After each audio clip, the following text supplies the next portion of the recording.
El caso Siria, evidentemente, que responde, y aquí solamente doy la introducción, no solamente a una cuestión de riqueza, como se ha señalado, sino que es una cuestión de cultura. El conflicto en sí, como se está desarrollando actualmente, sin referirnos a los antecedentes aún, ya es el conocimiento de todos, que haya fracasado o no haya fracasado, con ambas versiones.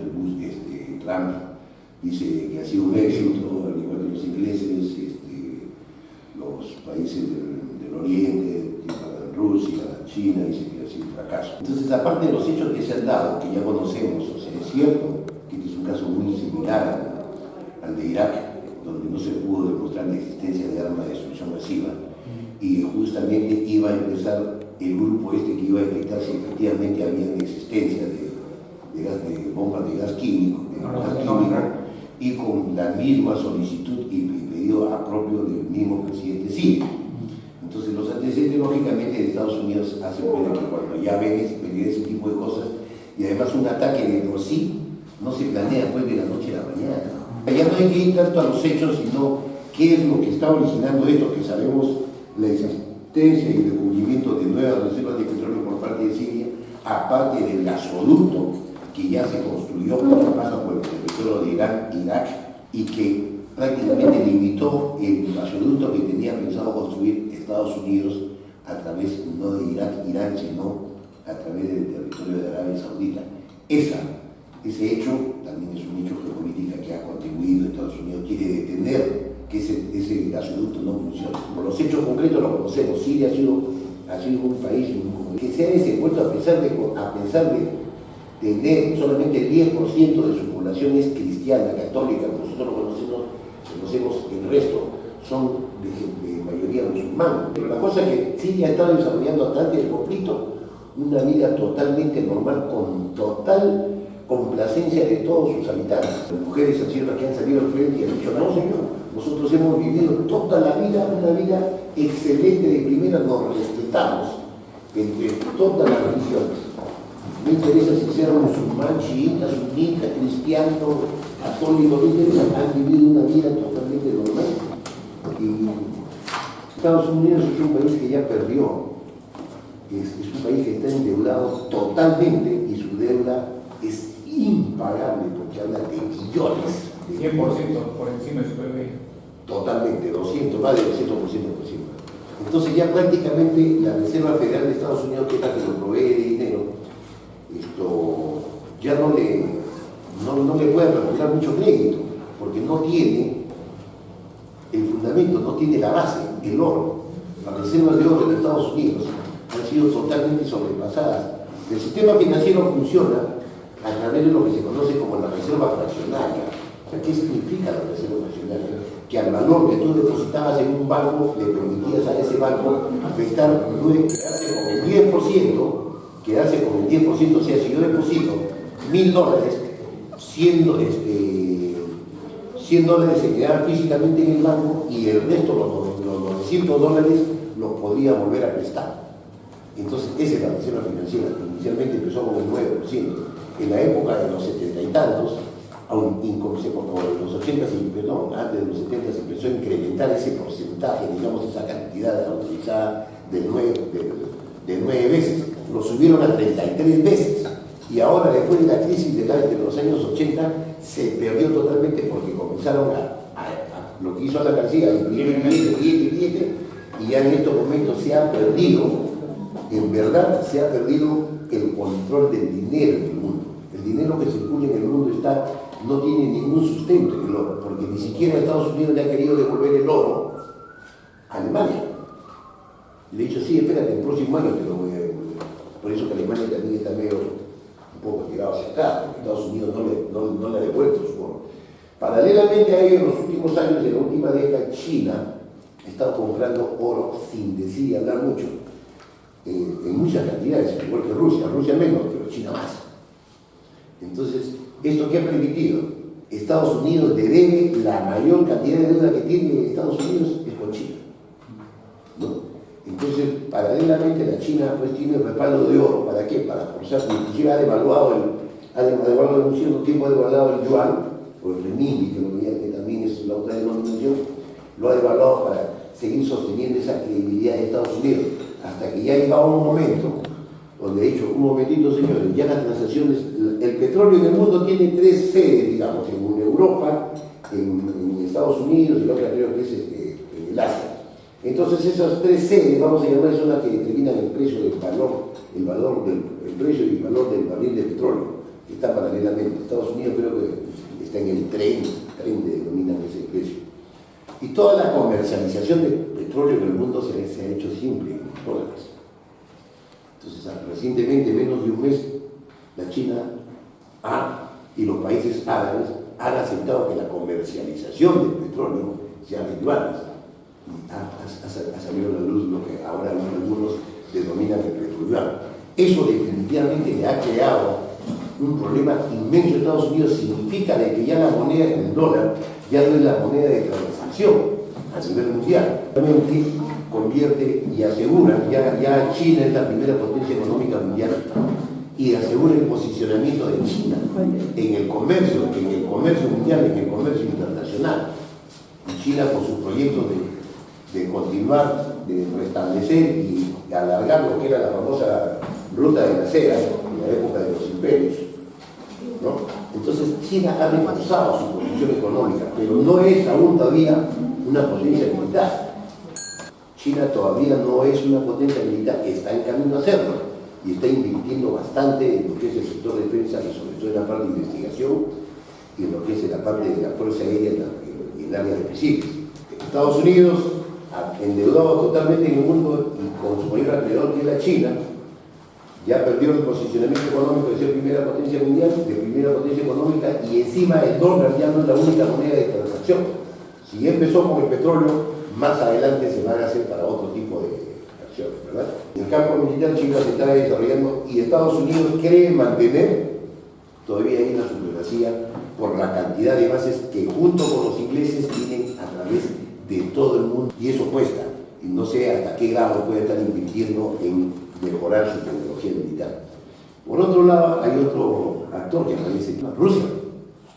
Rusia no es una potencia económica aún todavía, pero ya es una potencia militar. Ha recuperado su posicionamiento en el tablero estratégico militar en el mundo y al parecer ha desarrollado nueva tecnología para hacerle frente, digamos, en el campo militar. Entonces Rusia, pero China a raíz de este conflicto ha apoyado el interés de Rusia. O sea, se está juntando la primera potencia económica y una potencia militar que está desarrollando. Juntos ambos, y eso lo saben los Estados Unidos, y eso ha sido justamente la razón por la cual los países de la OTAN, bien Estados Unidos, no han atacado ningún objetivo donde se encontraban las fuerzas rusas. Entonces, por ejemplo, no han atacado nada a Tartus, el puerto de Tartus, y en otra parte donde se encuentran digamos, las tropas soviéticas. O sea, no han querido tocar para nada y han tirado sobre otro sitio. Entonces, eso de por sí a mí me lleva a pensar de que la única intención es provocar una tercera guerra mundial que mediante el cual se apoderen ellos de los recursos de Siria y a partir de ahí comenzar a tener una nueva tarjeta de crédito para que le puedan seguir dando plata y seguir siendo una economía de nivel mundial y poder seguir teniendo dinero para ampliar su fuerza militar. La India también está avanzando rápidamente en el campo militar y en el campo económico, ¿no? Sin embargo, todavía no ve tener potencia. Eso es por un lado, ¿no? O sea, visto desde el punto de vista geopolítico, ya sabemos los intereses que tiene Estados Unidos. Los intereses simplemente de que antes, para reducir, el interés económico, ¿cuál es? Aparte del petróleo que se ha descubierto en Siria y del gasoducto que viene desde Qatar, que tiene una parte, la gran parte, y la otra parte la tienen los iraníes, y de ahí el gasoducto que pasa por Irán, Irak y que llega a Siria, y que antes ese gas que se necesita en Europa, sobre todo en época de invierno, salía por Turquía. Ahora la idea era sacarlo por Grecia, que es menos norteamericano. Pero en vista de que Grecia también se ha hecho un poco para atrás, o sea, Grecia ya no quiere saber nada con los norteamericanos y tiene mejor relación ahorita con los soviéticos, con los rusos. Entonces Estados Unidos ya se dio cuenta, o sea, ni Grecia, ni así salga por Grecia, ni así salga por Grecia, ni así salga por Turquía, yo no me beneficio nada, absolutamente nada, y los que manejan esa parte de la distribución del petróleo de Europa no son los norteamericanos ni los ingleses, son los franceses. Y los franceses solitos, calladitos, ellos también participan, o sea, no dicen nada, Francia, tratan de que no lo metan, pero los que manejan y distribuyen todo el combustible en esa parte de Siria son los franceses, ellos son los que manejan. Entonces, ese es desde el punto de vista geopolítico, geoeconómico. ¿Qué otras cosas sobre esto que yo he vertido podamos decir sobre el conflicto de Siria es lo que hay que tratar de descubrir, para ver cuáles son sus verdaderos intereses? Porque todo está relacionado. Hasta el concepto de soberanía que está previsto, que lo veamos después. Pero si tomamos como ejemplo el caso de Siria, para poder determinar, digamos, dónde estamos fallando, o sea, hacia dónde está apuntando Estados Unidos y los países de la OTAN, y hacia dónde, digamos, apunta Rusia y China con los BRICS. Ahorita los BRICS es como que se ha sumergido un poco por los problemas, supongo yo, por los problemas de tipo económico y de tipo, digamos, esto de la corrupción que se ha aguantado Brasil. Pero Brasil es el quinto país más grande del mundo y es la séptima economía mundial ahorita. Y nosotros no estamos dándole el valor que Brasil necesita. Nosotros solamente con Brasil podemos solucionar nuestros problemas. Y esto trae relación para nosotros, por eso es importante ver qué sucede en el mundo. El objetivo es desaparecer Siria. Desapareciendo Siria, esos recursos económicos pasan pues a mano de los países que están, pero el objetivo, claro, claramente se ve, es Siria. Como militar, por ejemplo, estamos equivocados. Nosotros los militares seguimos pensando en teatros de guerras, en teatros de operaciones, y la guerra actual ya no es así. Ahora se habla de, hemos escuchado, se habla de un terrorismo global, y si analizamos el terrorismo y vemos lo que está, simplemente lo llevamos a la aplicación, a su aplicación en el mismo Siria. ¿Cuál es el objetivo de ese terrorismo? ¿Cuál es el objetivo? ¿Sobre quién? No, ellos son la riqueza, el objetivo de la riqueza es de los norteamericanos, los franceses, pero de ellos en sí, de los que están en estos momentos de final de conflicto. ¿A quién combaten? Ese terrorista, ¿a quién combate? A la población. El objetivo ha cambiado. El combatiente ya no es la fuerza militar de otro país, es la población misma, y sobre esa población se está cayendo. Y si nosotros lo tenemos a nuestra realidad, lo descendieron por una guerra interna.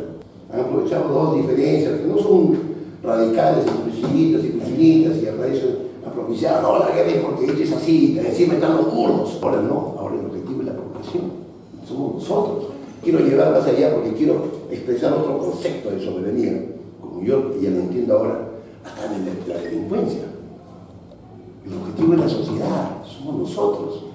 La circunstancia se ha vuelto permanencia y después de 1000 años tenemos todavía el asunto de la cruzada. ¿Qué es otra cruzada? Las primeras cruzadas fueron para expoliar, estas también son para expoliar. Entonces, la circunstancia que nos toca vivir ahora es crear un sistema que sea de actitudes, pero también de respuesta. El gran problema de un lugar que está a más de 10.000 kilómetros del Perú es que todo está mediado por idioma, mediado por distancia, mediado por los medios de información. Entonces, no sabemos árabe, no tenemos agencias periodísticas en el lugar. Entonces tenemos que atenernos a lo que nos dicen. Lamentablemente, pues lo que nos dicen está más deformado, que lo único que nos queda es aplicar un método científico, que vale decir diferentes fuentes, diferentes datos, y cotejarlos todos. Esa es nuestra labor ciudadana, digamos, para tener una percepción directa de lo que realmente pasa. La primera información que nos llega y que la cotejamos de diferentes fuentes es que hay un gran tema de recursos en juego. Entonces, esos son datos de la realidad que hay que cotejar. Nosotros, el Perú no tiene, otros países sí lo tienen, agencias noticiosas que envíen corresponsales a la zona. Y nuestros especialistas leen la información de las fuentes de información, Reuters, DPA, etc., que tienen su sesgo y su agenda. Eso es clarísimo. Siria siempre fue un tapón geopolítico, ¿no?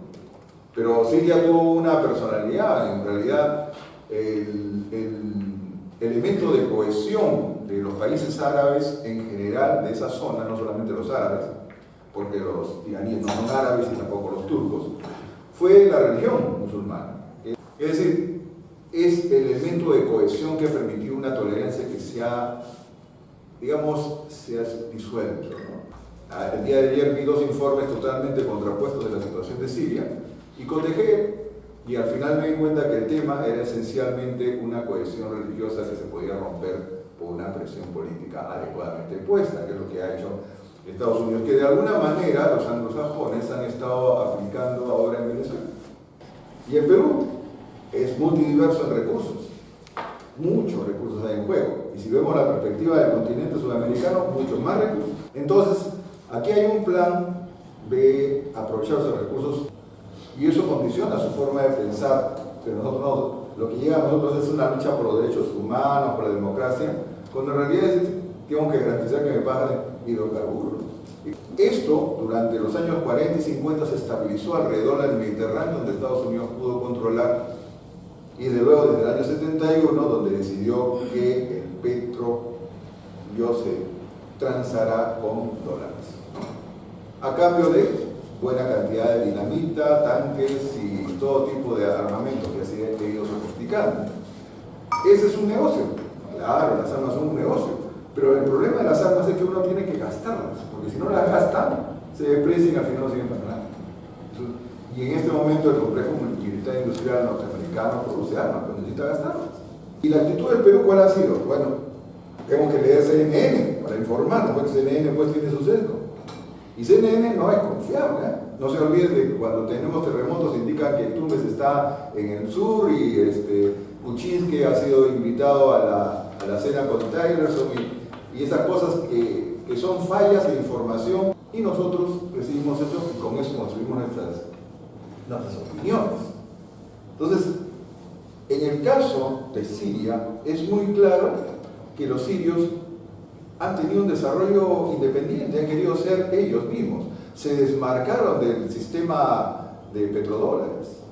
Ellos se desmarcaron del sistema de petrodólares y han estado haciendo transacciones que desde la semana antepasada, allí casi un mes, Rusia y China acordaron transar recursos sin dólares por medio. Y ha sido aumentado esta vez con el ingrediente de las criptomonedas. Es claro que el concepto de teatro de operaciones en este siglo XXI ya no funciona más. Ahora hay que concebir el universo de operaciones. Y al concebir el universo de operaciones, pues todo campo de batalla es un campo de lucha estratégica en la cual cada uno de los países tiene que premunirse.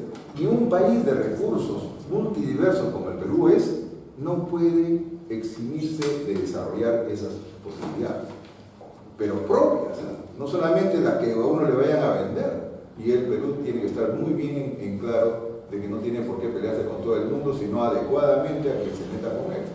Y aliarse con quien convenga a cada circunstancia, y no porque me enseñaron en las escuelas de las Américas, etc., ¿no? Es decir, es una propia construcción de la geopolítica, instrumentalizada y con una ciudadanía en favor del interés peruano, pero con una ciudadanía que, como nosotros, esté permanentemente atenta a la comparación de fuentes, de diversos datos y cruzar a la convergencia de la verdad en los intereses de nuestro país.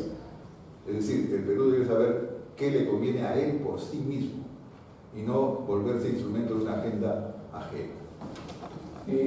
Siempre hay que tener en cuenta algo chico nomás, que es la parte religiosa de estos países del Medio Oriente y asiáticos. Eso les hace tener una fuerza alrededor de cualquier cosa que pase alrededor de ellos, que al final después los hace unirse, porque son religiones y civilizaciones centenarias y hasta de miles de años, 12.000, 20.000 años de antigüedad de esos sitios, y donde la religión se ha hecho bien palpable y donde los conflictos terminan y su religión permanece. Eso es uno. 2. En la asistencia a la cumbre esta de los pueblos, una de las charlas salió un señor Máximo Grillo, ¿no? Uno de cómo se estaba perdiendo el hielo, Y lo otro que es que las poblaciones del mundo van a girar alrededor del trópico hacia el Ecuador y toda la parte de abajo se va a despoblar. Y esa es una de las circunstancias que nosotros no estamos parándole el macho a que los chilenos de la zona sur están emigrando y los que estaban al norte se están viniendo al Perú. Yo considero dos cosas, ¿no? Una primera, de que este éxodo de la población joven que está viniendo de las zonas periféricas, o sea, de las zonas rurales hacia la ciudad, es producto de las concesiones mineras, de hidrocarburos y finalmente de las grandes propiedades agrícolas. Yo diría que este es el origen no solamente del éxodo de las poblaciones rurales hacia la ciudad, sino también el origen de la delincuencia, que no se va a combatir mientras no se combata este problema.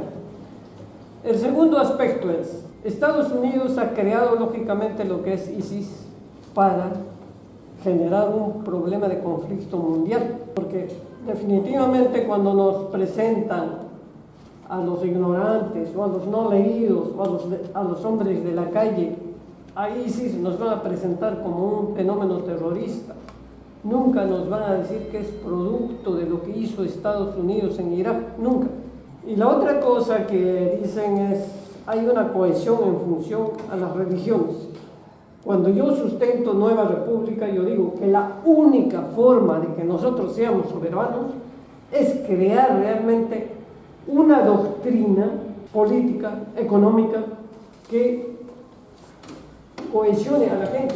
Si no, no vamos a poder hacer nada, absolutamente nada.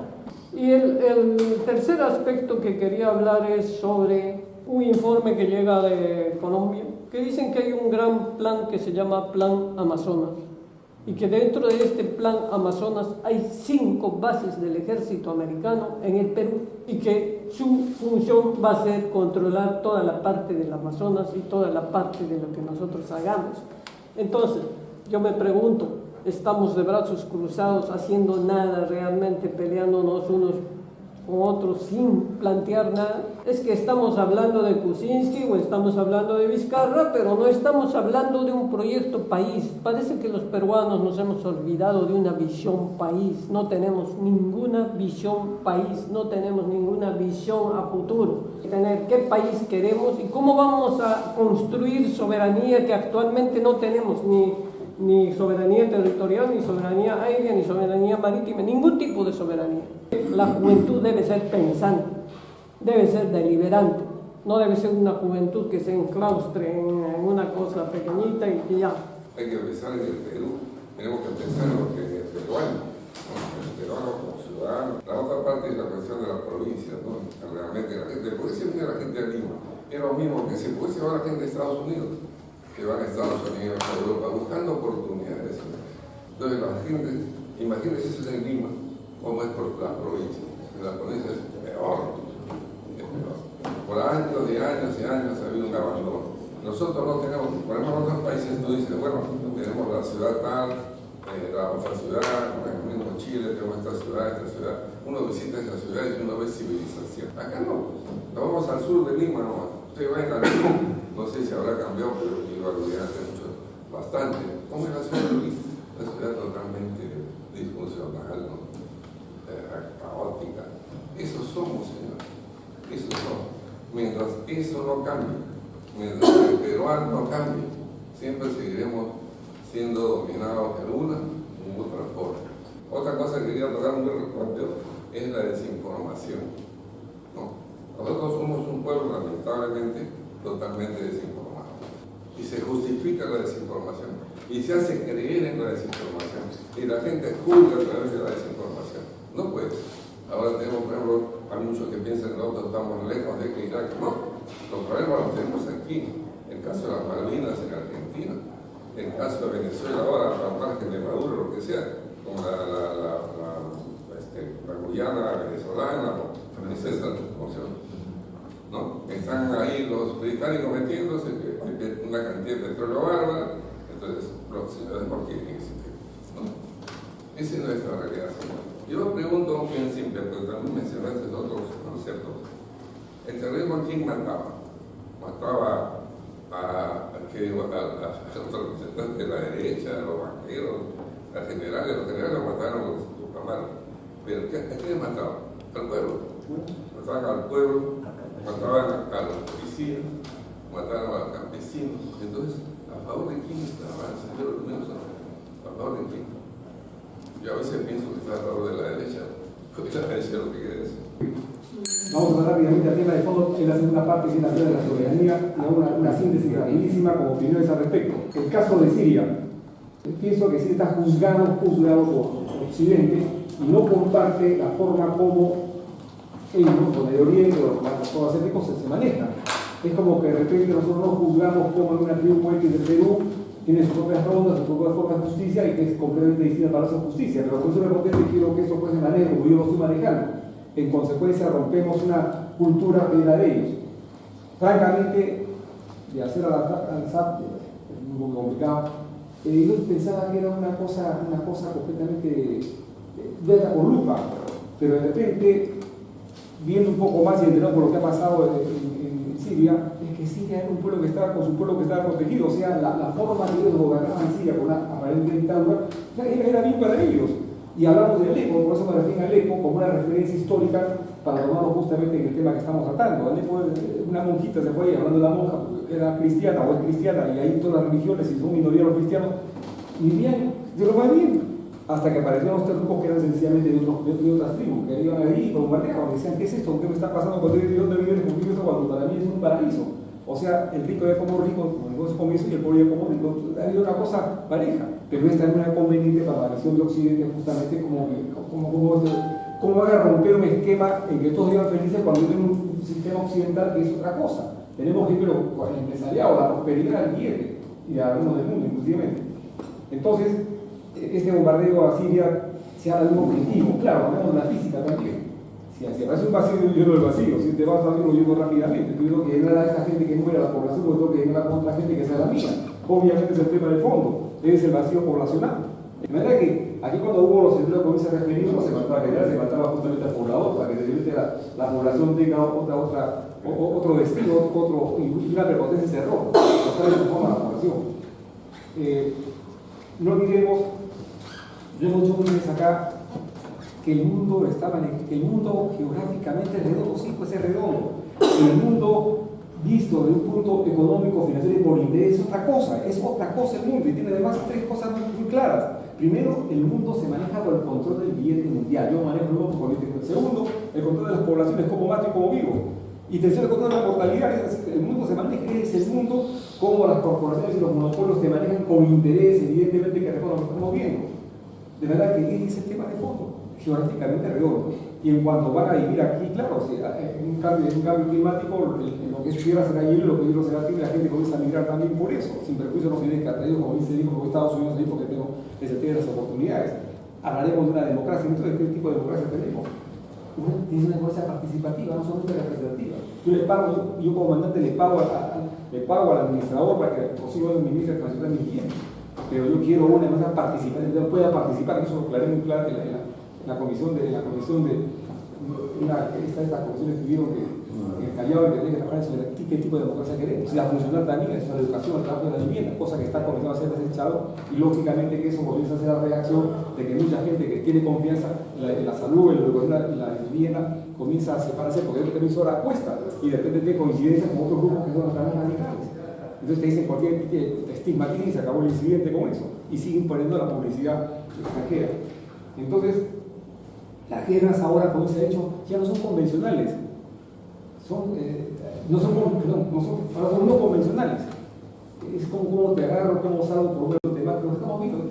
Y la guerra comercial, la guerra económica, es donde meto tanques, se meto plata y se acabó el incidente. En consecuencia, América Latina dependiente. No se permite que América Latina se una. Desde la época de, no sé, ni bolivariano ni San Martín, porque cada quien tiene sus defectos, pero hubo esa posibilidad de que América Latina se unía. ¿Quiénes fueron? Estados Unidos e Inglaterra. Porque ya el mundo geopolíticamente ya no vamos a abastecer nosotros. Hasta la época la papa abasteció en la Segunda Guerra Mundial y era un alimento que era importante. Entonces nos reducen a un mercadito de barrio a ser solamente productor de materias primas, o de vender cositas. ¿Pero dónde es el desarrollo del Perú como peruano? Y estamos alineados, ¿por qué? Porque el sistema es eso, pues. Nosotros somos el modelo de un sistema, no somos un sistema propio. Estos antiguos que están por acá, no son Reagan, son un modelo antiguo nada más, que no es el original. Somos modelo de un sistema que nos impone. ¿Qué nos ponen? Las normas, reglas de operadores. ¿Y cuáles son los operadores centrales? La prensa, pues, primero el gobierno afín, el gobierno que confía y es socio con el gobierno que maneja el mundo, los gobiernos hegemónicos. El país nacionalmente es chico, pues eso es amigo del país grande. Y luego después que la prensa, pues, nos desinforma la prensa, y como dice el mundo, nos pone chatarra, pues, por los ojos chatarra a la cabeza, nos enferma. Cuando va el estómago, somos temas del estómago por la chatarra. Y entonces el mundo se maneja así. Nos llama la atención porque lo que pasa allá es el reflejo de acá. Porque vamos a pasar también lo que pasa allá. Entonces aquí nos cortan, nos creemos que América Latina y Perú estamos concentrados. No, nos estamos autoflagelando por las políticas que vienen de fuera. Y cuando el mundo despierta se da cuenta sencillamente que aparecen pues, las cosas, pero hay que interpretar esas cosas, si no, no vamos a entender. Si uno me explico lo que pasa afuera en mi casa, comienza a barrer el agua, pero si no me cuenta que el huevo está afuera, entonces comienza a barrer el agua va a entrar nuevamente. Entonces tengo que fijarme lo que pasa afuera para limpiar mi casa. Si no nos damos cuenta de lo que está pasando en el Perú y el mundo sobre todo, entonces estamos sencillamente en este circuito que en realidad no tiene más. Y el tema de la Amazonía, pero por ejemplo, que el presidente de Brasil todavía sigue cuando el Luis le sacaron a Brasil a Rousseff. Porque sencillamente llamó a Estados Unidos, Brasil llamó a Estados Unidos y a Colombia y dijo, vamos a hacer de la Amazonía. Entonces ahora resulta que Estados Unidos, Colombia y Brasil ven el tema de la Amazonía y le interesa muchísimo a Brasil, por ejemplo, Estados Unidos. Y decimos, lamentablemente decir Estados Unidos como decir pues el cuco, no, lamentablemente es un país que maneja el mundo porque son fuertes, es así, la ley es más fuerte. Separo izquierdas y derechas porque en realidad para mí eso sale completamente, desborda con el tipo de una por esa naturaleza. Pero es el tema de la realidad, pues. Entonces el asunto pasa por ahí. ¿Cómo puede ser un país tan rico, que tiene tanta riqueza que podría producir tener ese tipo de sociedad caótica y indigente? No es posible, pues no es posible, es una cosa que se debe indignar. Por eso esta frase aquí termino. Pueblo que no se indigna está condenado a la expresión. No admito ser resignado. En un país como este, que tiene una riqueza tremenda, vivir mejor, y con un país corrupto que es el poder judicial de la justicia elegido los jueces, así como se fija al poder ejecutivo, legislativo, también al judicial, para que no sean dependientes de lo de arriba, sino que tengan su libertad y poder por quien sea, pero que sean elegidos en una democracia participativa. Y efectivamente ese es el problema central del país. No tenemos una visión de país. Necesitamos justamente conocer lo que pasa con el exterior, pero prioritariamente tenemos que saber qué tipo de país y qué tipo de nación necesitamos. Yo lo voy a llevar un poco por el campo de soberanía, como tú bien has dicho, no existe un concepto de soberanía. Lo que pasa es que el concepto de soberanía ha sido muy poco estudiado. Hasta ahora no existe un concepto determinado de lo que es soberanía. Y sin embargo yo, por ejemplo, me he ido he leído rápido así la Constitución donde viene soberanía, y lo que he encontrado solamente está en 5 artículos en nuestra Constitución. Y mire lo que dice el artículo 43: la República Peruana Democrática, Social, Independiente y soberana. Artículo 44: son deberes primordiales del Estado defender la soberanía nacional y garantizar la plena eficiencia, Artículo 54: el territorio del Estado es inalienable, comprende suelo, su suelo, dominio orilla. El Estado ejerce soberanía y jurisdicción sobre el espacio aéreo. Mentira. Pero lo dice la Constitución. Entonces, ¿por qué no se cumple? Porque sencillamente el concepto de soberanía no está bien definido. Hasta ahora los autores no se ponen de acuerdo. Artículo 56. Los tratados deben ser aprobados por el Congreso antes de su ratificación por el Presidente de la República, siempre que versen sobre las siguientes materias. 1. Los derechos humanos. Los tratados deben ser aprobados por el Congreso antes de su ratificación por el Presidente, siempre que versen sobre las siguientes materias: derechos humanos, soberanía, dominio e integridad del Estado. 3. Defensa nacional. 4. Obligaciones financieras. Y ahí viene artículo 57. El presidente de la República puede celebrar o ratificar tratados o adherir a estos sin el requisito de la aprobación previa del Congreso en materias no contempladas en el artículo precedente. Y bueno, y lo otro va a tener con la que habla de los regímenes de excepción. No sé si ustedes han escuchado hablar del tratado TISA. Ese es un tratado que se está manejando secretamente a espaldas de toda la población y a espaldas de todos, seguramente hasta del mismo Congreso, no lo sé, simplemente que todos los servicios del Perú pasen a ser manejados por las empresas privadas transnacionales, todos. Y si se presenta algún conflicto entre el Estado y esa empresa transnacional, recurren a jueces internacionales para poder, que ellos mismos ponen para poder determinar cuál va a ser la decisión. Eso es afectar la soberanía. Y eso está avalado en este artículo. Y todavía ese tratado dice de que se le va a informar a la población, no se puede, si 3 o 5 años después, digamos, hasta la Corte Internacional de los Derechos Humanos la quieren hacer prevalecer sobre nuestra legislación nacional y por encima de lo que es nuestra Constitución. De ahí la importancia del concepto de soberanía, que no lo tenemos bien definido. El concepto de soberanía popular, de que somos objetos, que la democracia en realidad pues no tiene un sustento de un pueblo, que es como culto. En la definición más clásica de Ken Godin, que dice: soberanía es el poder absoluto y perpetuo de una república, quien a su vez determina claramente cuál es el objeto de su definición. Primero establece lo que es la república, que es el recto gobierno de varias familias, y lo que es común un poder soberano, para seguidamente decir: una vez establecido el fin, hay que establecer los medios para conseguirlos. Ese es el concepto, digamos, más aceptado en cuanto a lo que es soberanía nacional por parte de Ken Godin. Carrera y Marker, en su teoría general del Estado, tras analizar y descomponer el concepto de soberanía en independencia en el exterior y superioridad en el interior del Estado, que es tratar de ser nosotros mismos, lo demás, la historia que nos sirva de ejemplo, y analicemos los hechos que están sucediendo actualmente en el mundo para nosotros proporcionarnos nuestra propia forma de pensamiento, nuestra propia doctrina, que dice que la soberanía es un concepto polémico. Entonces la soberanía es un concepto polémico y tenemos que empezar a definir nosotros ese concepto de soberanía. No somos soberanos desde el momento en que se está aceptando que un tratado, que es el tratado de Tiza, se esté llevando a espaldas del pueblo con total complacencia. El error que cometimos nosotros como Estado y el error de nuestros comandos en las Fuerzas Armadas de no saber identificar y no querer. El Estado, la Constitución solamente considera 2 estados de excepción: el estado de emergencia y el estado de sitio. Solamente en el estado de sitio, para casos de guerras con el exterior, ¿no?, y graves disturbios de la guerra civil, una guerra civil, y ahí sí el Congreso tiene que autorizar. Y cuando se da una guerra en el exterior, existen ya convenios y existen tratados para el manejo de los prisioneros de guerra y el comportamiento de la tropa con respecto a la tropa del enemigo. Eso sí existe y eso se da en los estados de sitio, en caso de guerra exterior. En el estado de emergencia, el presidente con el presidente del Consejo, el Consejo de Ministros, son los que deciden ellos, sin anuencia del Congreso, declarar en emergencia por 60 días una determinada zona del país.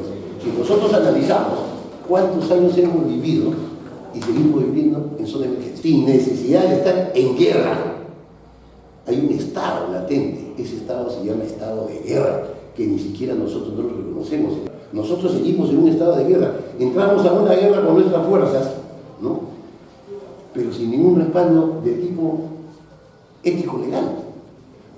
Y de eso se dieron cuenta los de izquierda para en el año 1999 crear el foro de Sao Paulo, y en el año 2003 crear los estatutos de Roma, y dijeron: oye, los militares no tienen ningún sustento, compadre.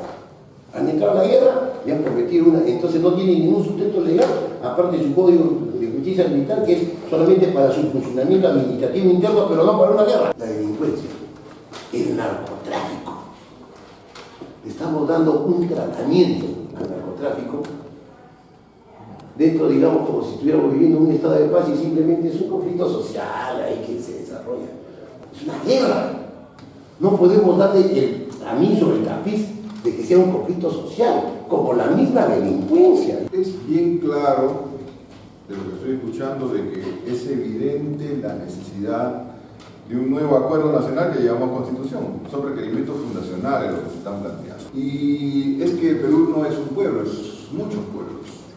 Y al tener muchos pueblos uno tiene que hacer un acto de convergencia, pero en mesa de iguales. Pero la construcción de esa mesa de iguales también pasa por un concepto colectivo que no lo veo tan complicado de entender como la soberanía, porque la soberanía es la expresión colectiva del carácter y la personalidad. Es la que hay que construir en una redacción de texto constitucional. Porque lo que tenemos ahora no es un texto constitucional, es una transacción que se logró para algunos poderes seguir continuando en el esquema. La droga es una cuestión geopolítica. Y la hoja de coca es un instrumento que nosotros debemos aprender a agendar. China tiene 11% del efectivo estadounidense. En el Perú en el mundo hay 200 países. Que un solo país tenga el 10%, 11% del efectivo de otro país ya es algo preocupante. ¿Quién tiene el 10% del efectivo de Estados Unidos? Nadie. Es decir, con ese 10% lo suelto y el dólar se cae. Esta república no da más. Entonces nosotros para construir una nueva república, lógicamente, tenemos que tener una unidad de criterio, ¿no? Ese es el segundo aspecto.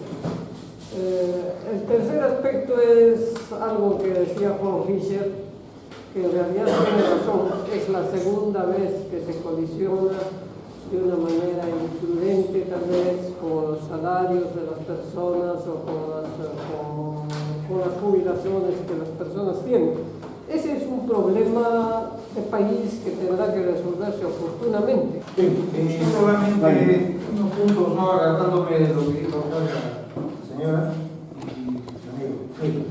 Efectivamente, nuestro país, lo que es nuestro país, requiere de un proyecto nacional y un plan de gobierno que sea funcional y que no cada partido presente su plan de gobierno. Porque cada partido político que presente un plan de gobierno no tiene nada realmente. La visión país es el proyecto nacional. El CAE lo tiene sepultado hace muchos años. Yo no entiendo por qué no hay un gobernante que llegue y diga, tráigame acá el plan nacional de gobierno que se ha hecho en el año tal, para solamente acondicionarlo. Tenemos ya un acuerdo nacional. En base a ese acuerdo nacional se establecen las políticas de Estado, nada más. Ese plan es una cosa muerta. Ahí está ese plan. ¿Y qué hace ese plan? ¿Planeamiento estratégico de qué? Ni siquiera vemos algo funcional, pero sí gana su sueldo. El empoderamiento de los colegios profesionales para que de ahí salgan los futuros ministros. Yo no tengo por qué llegar presidente, yo tengo que sacar al ministro que es mi amigo. Se me acaban los amigos, pues. Pero si un colegio me presenta los 1000 mejores médicos, los 1000 mejores militares, los 1000 mejores policías, economistas, voy armando la estructura del Estado técnicamente. Si el colegio profesional llega a tener un empoderamiento tal que sea respetable, que para poder tener credibilidad en ellos, entonces creo que el Perú podría ir cambiando lo que dice la señora. El otro aspecto que yo veo acá, preocupante es la descentralización, pues, ¿sí? Las universidades hacia afuera, por supuesto. Yo digo, se formó un ministerio hace poco, ¿no?, de ambiente. ¿Qué hace en Lima? Vaya en Quito, señor. Y ahí me hacen ministerialmente, entonces son 52% de territorio nacional que tenemos de selva, por ejemplo. Ministro del Interior, váyase usted a Cerro del Paco y me quiebra el eje cocalero. Gringo, got, jam, mándate a tu casa, no te necesito, quiero yo. Que acá empecemos a trabajar como país. Arequipa, ministro de Defensa, señor. Me he acordado de Vallejo que decía, hay hermanos muchísimo que hacer. El problema es que no lo hacemos y seguimos en lo mismo.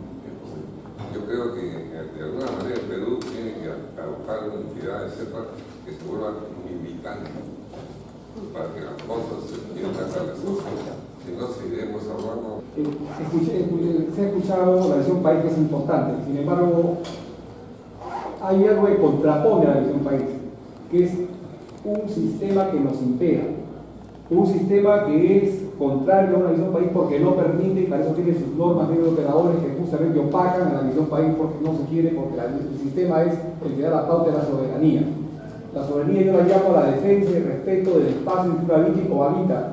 Ahí está el territorio, ahí está la norma, la ley y la agenda que se pide.